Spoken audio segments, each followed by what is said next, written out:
Bom, pessoal, estamos aqui retornando, né, com o nosso bate-papo aqui com o professor Barnabé na disciplina de matemática e vamos dar sequência aí às dúvidas, né, ou talvez que deram algumas polêmicas também, né.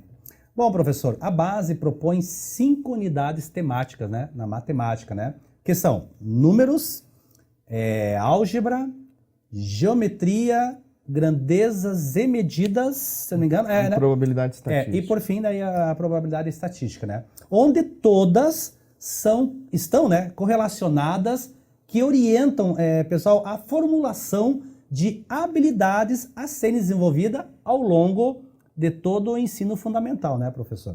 Exato. Somente lembrando que cada uma delas pode receber ênfases diferentes, né? A depender, obviamente, a gente sempre fala, né, a questão do contexto e o ano de escolarização da própria criança. Professor Barnabé, é possível fazer assim um resumo de cada unidade temática dessas 5, né, que comentamos aí, para que a galera tenha uma melhor compreensão? Olha, dá para a gente fazer um panorama geral para entender como é que isso funciona. A grande mudança que a gente tem com relação aos eixos trabalhados pelos parâmetros curriculares e as áreas temáticas trabalhadas pela base, que é comparando com o documento mais recente anterior à base, que a gente consegue discernir isso. Você tinha 4 eixos nos parâmetros, você trabalhava com números, álgebra e funções, você trabalhava com espaço e forma, grandezas e medidas e tratamento da informação. Percebam que a linguagem muda porque você está falando de números, álgebra e funções em um único eixo, você está falando de espaço e forma e não de geometria, isso tem uma diferença, e você está falando de tratamento da informação e não de probabilidade estatística. Então isso muda muito, porque quando você abre em 5 áreas temáticas, você está falando de números, álgebra, geometria, grandezas e medidas e probabilidade estatística, o foco, a ênfase é diferente. Não é só o nome que muda, a ênfase também muda. Isso tem que ser, tem que deixar claro para a gente poder entender. Principalmente para os professores dos anos iniciais, sim, isso causou um espanto muito grande. Porque até então você já estava acostumado a trabalhar com números, você já estava acostumado a trabalhar com tratamento da informação, que era algo muito superficial, e de repente aparece aí álgebra para Fundamental 1, né, para os anos iniciais, e probabilidade estatística tanto para os anos iniciais quanto para os anos finais do ensino fundamental, surgiram aí balançando as estruturas, literalmente, porque foi uma mudança muito grande no entendimento dos próprios professores. Então é importante a gente entender esse primeiro passo, esse primeiro panorama geral com relação a essas mudanças, tá certo? Depois disso, é importante que a gente entenda cada uma dessas áreas temáticas, como é que elas se desenvolvem. Então, para a gente entender por que esse desmembramento de números e álgebra, que era uma coisa só lá nos parâmetros, e agora aparecem como 2 distintas. Bom, pensando em números, a gente está pensando no desenvolvimento do pensamento numérico. Então, a aritmética ela vai permear todo esse processo. Quando a gente pensa na área temática álgebra, a gente está falando do pensamento algébrico, ou seja, a gente está pensando no trabalho com regularidades, a gente está pensando em outras especificidades que os números não davam conta. Por isso, abrir isso com relação à álgebra, né? Você ter uma área temática específica para isso. Daí vem também a necessidade de que os professores do Ensino Fundamental 2 tinham de que o trabalho com álgebra fosse melhor desenvolvido. Apesar de você ter princípios de pensamento algébrico ainda no Ensino Fundamental 1, com o documento da base, isso fica muito melhor apresentado e muito melhor desenvolvido no trabalho com o Ensino Fundamental 1. Isso, os anos iniciais, né? Isso é bem importante na hora de você trabalhar com a linguagem algébrica, que vai vir na sequência. Até porque também, professor, só fazendo um parênteses antes do professor entrar nas outras unidades temáticas, né? Percebemos, né, que geralmente nos anos iniciais dava muito ênfase a números, a questão de contagem, né?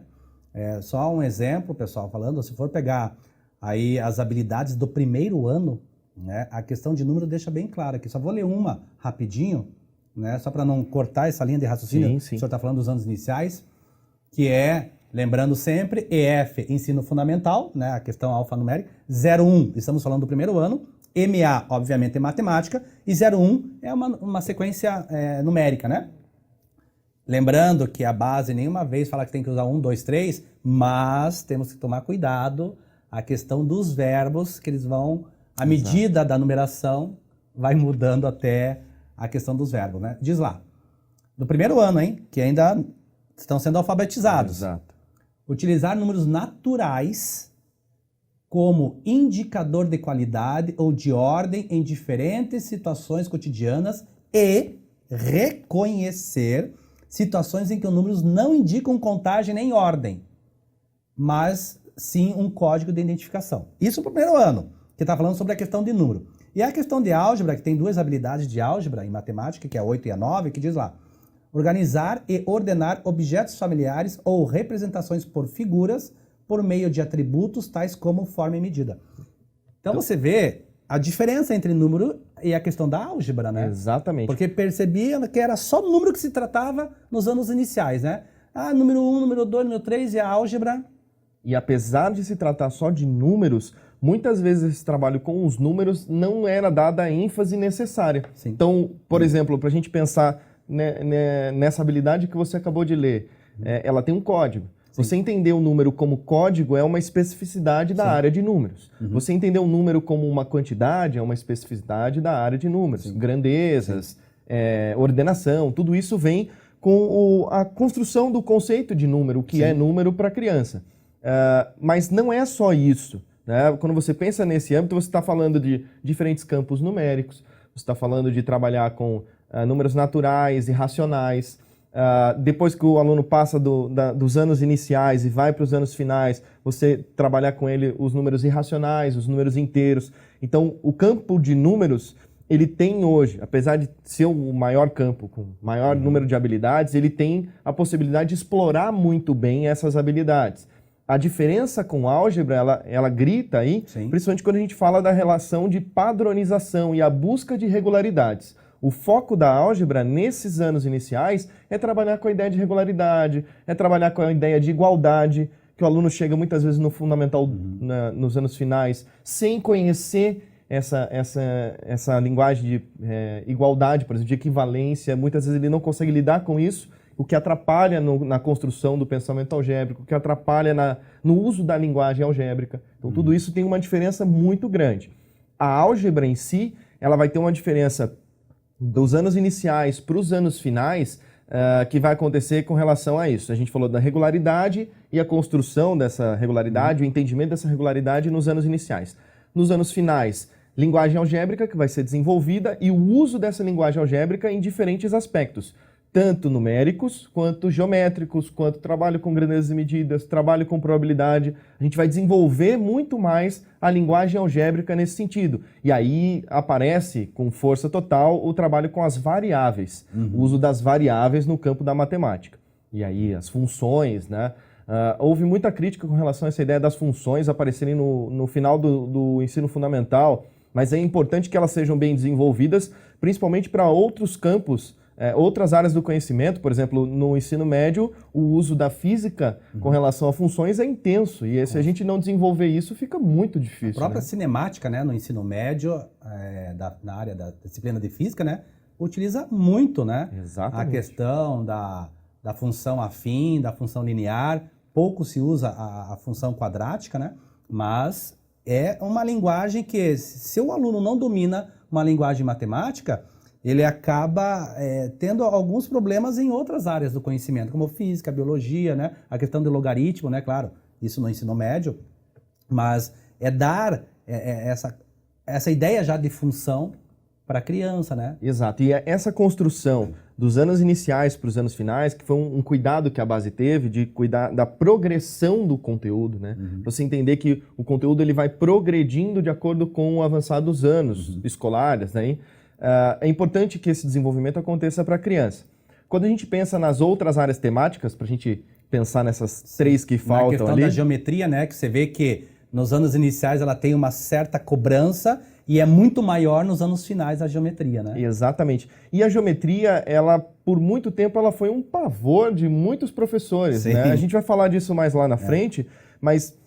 No ensino fundamental, nos anos iniciais, há uma dificuldade muito grande de trazer a geometria um aspecto mais mais tranquilo para a linguagem das crianças, por conta dessa dificuldade do próprio professor em lidar com isso. Então é interessante a gente pensar na geometria de posição, pensar nos deslocamentos, tudo isso vai ser desenvolvido no campo de geometria. Entender que nos anos iniciais a gente vai trabalhar com características simples dessas figuras, depois nos anos finais a gente vai desenvolver um pouco mais isso, e aí vai trabalhar fortemente, essa é a grande novidade de geometria aí, é trabalhar com geometria de transformação. Tá? A geometria de transformação ela aparece como uma grande novidade no ensino fundamental, trazendo ampliação, redução, explorando muito bem simetria. Simetria vai ser extremamente explorada e a gente vai ver que você pode fazer isso com diferentes aspectos, você pode fazer isso com o uso da arte, você pode fazer isso com o uso de outros referenciais, aí, de outras áreas do conhecimento também. Tem muita coisa para a gente poder trazer na geometria. E se a gente for pensar nas outras áreas temáticas... Que é a grandeza, né? Grandezas e medidas, os problemas cotidianos, eles saltam aos olhos. Sim. Porque, assim, você trabalhar com grandezas e medidas é algo que você faz com naturalidade, você faz com situações cotidianas. Então, é bem importante que a gente consiga entender isso. Essas situações cotidianas, elas são essenciais. Você entender que grandezas e medidas vai trabalhar com diferentes grandezas. Então, a gente está falando de comprimento, massa, volume, a diferenciação de volume e capacidade, que muitos professores também ainda não entendem, né, que precisa acontecer nessa construção, e a explorar as diferentes unidades de medida. Sim. Mas as propostas feitas pela base, tanto nos anos iniciais quanto nos anos finais, não é aquela transformação de unidade decoreba. Sim. Ela é uma compreensão do que é essa transformação. Só isso fazendo um parênteses, professor, isso, antes de chegar em probabilidade estatística, mas, pessoal, a questão de grandezas e medidas eu achei bem interessante, que eles estão dando 21 habilidades nos anos iniciais. Exato. Enquanto que nos anos finais apenas 12 habilidades. Então você vê que a base vai trabalhar fortemente os anos iniciais essa questão de grandeza, né? E a gente percebe que tem uma diferença até na construção do raciocínio, quando você pensa em grandezas e medidas, quando você traz a ideia de grandezas e medidas vai estar muito ligado à geometria.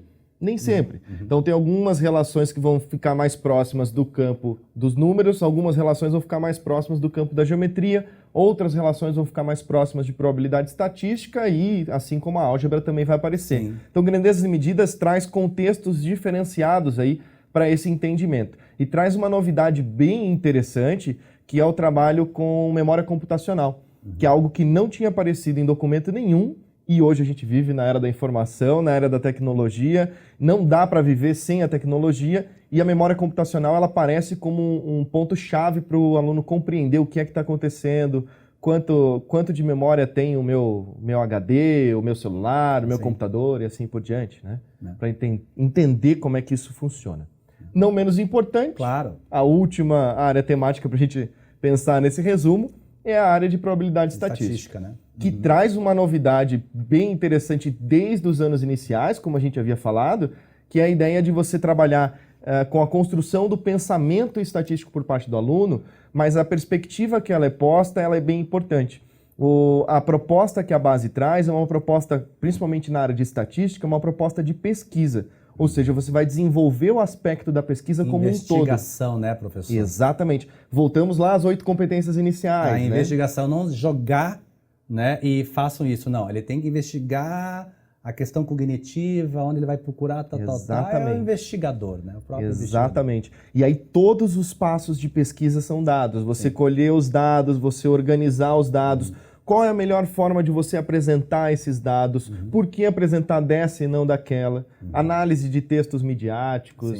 E a probabilidade sendo compreendida também com a ideia de certeza, com a ideia de incerteza. Tudo que permeia o campo da probabilidade sendo construído desde os anos iniciais até os anos finais do fundamental. E lembrando também que todas essas áreas, né, pessoal, agora hoje a molecada, né, estão até na programação de jogos, né? Exato. A questão até de desenvolver a questão visual, né? Figuras geométricas, tudo, né? Então, a matemática está em tudo. Mas, professor, mais um bloco se foi, né? Mais um bloco se foi. É tão rápido, né? Podemos ficar... Claro, vamos ficar horas aqui, né, pessoal? Mais em forma de bloco, né? Porque matemática... Eu sou suspeito porque eu sou apaixonado por essa linguagem. Né? Uma linguagem universal, né? Bom, o professor mais do que nunca, uma linguagem universal. Mas encerramos aqui mais um bloco e, como estávamos comentando sobre anos iniciais, aguarde que o próximo bloco estaremos falando sobre essa área. Um grande abraço e até a próxima.